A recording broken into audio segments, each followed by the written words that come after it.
दिल्ली के मुख्यमंत्री अरविंद केजरीवाल को ईडी ने 3 नोटिस भेजे, लेकिन अरविंद केजरीवाल उस पर हाजिर नहीं हुए। उसके बाद अरविंद केजरीवाल ने आज प्रेस कॉन्फ्रेंस की। अरविंद केजरीवाल ने कहा कि ईडी के जो नोटिस हैं वो गैर कानूनी है, वो वैध नहीं है। अगर ईडी उनको वैध नोटिस भेजेगी तो वो उस पर शामिल होंगे। उन्होंने ये भी कहा कि ईडी उन पर भ्रष्टाचार का जो आरोप लगा है वो गलत है, फर्जी है। उन्होंने कहा कि मेरे 3 मंत्रियों को फर्जी आरोप में जेल में डाल दिया है, अब मेरे पीछे ईडी पड़ी हुई है। बीजेपी की चाल है, ये राजनीति से प्रेरित है। ईडी के जो सम्मान है वो राजनीति से प्रेरित है। उन्होंने ये भी कहा अरविंद केजरीवाल ने कि ईडी का जो नोटिस है वो उसका मेन मकसद है कि उन्हें चुनाव से रोकना। उन्होंने कहा कि उन्होंने अपनी टीम के साथ इस पर जानकारी ली, तो उनकी टीम का कहना है कि लीगल नोटिस नहीं है। जब तक ईडी उनको लीगल नोटिस नहीं भेज देती है तब तक वो ईडी के सामने पेश नहीं होंगे। इसके साथ ही उन्होंने बीजेपी पर भी निशाना साधा। उन्होंने कहा कि ये बीजेपी 2024 के चुनाव से पहले उनको डराना चाहती है और उनको धमकाना चाहती है, इसीलिए उनको ईडी की तरफ से सम्मन भेजे जा रहे हैं। उन्होंने कहा ये ईडी के सम्मन से विपक्ष के नेताओं के लिए भेजे जा रहे हैं, उन्हीं पर भ्रष्टाचार का आरोप लग रहा है और जो नेता बीजेपी में शामिल हो जाते हैं उन पर जांच बंद हो जाती है, एजेंसियों की जो जांच वो रुक जाती है। इसके साथ अरविंद केजरीवाल ने यह भी कहा कि ईडी से नोटिस उन्हीं नेताओं को भेज रही है जो विपक्ष के हैं, और उन्होंने कहा कि मेरी पूंजी पर की वो कट्टर ईमानदारता है। और उन्होंने कहा कि मैं कट्टर ईमानदार हूँ, मेरे पास से अभी तक कोई रुपया बरामद नहीं हुआ। अगर घोटाला हुआ है तो उसकी कोई पूंजी बरामद होती, कोई रुपया बरामद होता।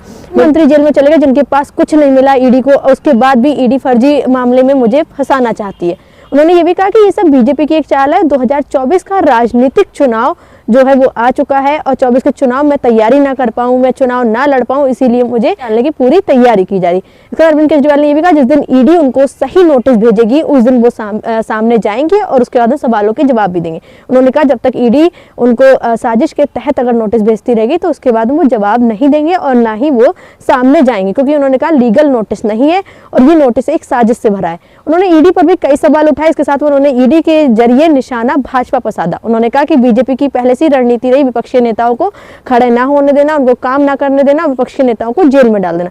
उन्होंने कहा कि मेरी छवि शुरू से ही कट्टर ईमानदार वाली है, कतरा खून का जो है वो देश के लिए है और ईमानदारी मेरे खून में है।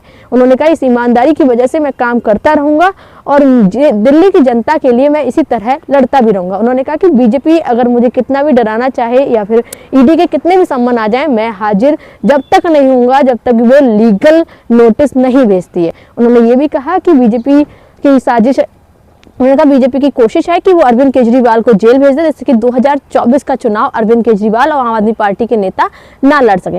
लेकिन अब ये देखने वाली बात होगी कि आखिर ईडी का जो चौथे सम्मन की तैयारी कर रही है उसके बाद अरविंद केजरीवाल फिर पेश होंगे या फिर नहीं होंगे, क्योंकि अरविंद केजरीवाल ने जो प्रेस कॉन्फ्रेंस की उसके हिसाब से लग रहा है कि अरविंद केजरीवाल शामिल नहीं होंगे और उन्होंने भाजपा पर भी निशाना साधा। आरोप प्रत्यारोप दोनों तरफ से लग रहे हैं।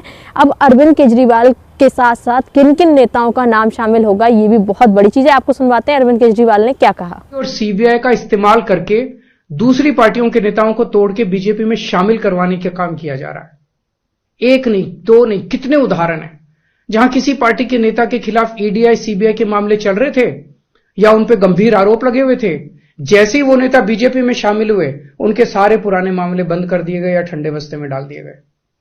तो जो इनकी पार्टी ज्वाइन कर लेता है उसके सारे मामले रफा दफा कर दिए जाते हैं।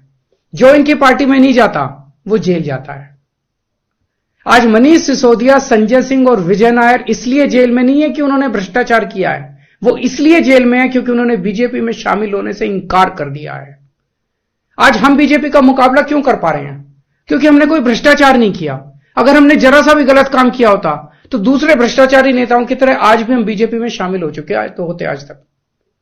इस तरह देश के ईमानदार नेताओं को जेल में डाल के और भ्रष्टाचारियों को अपनी पार्टी में शामिल करवा के ऐसे तो देश आगे नहीं बढ़ सकता।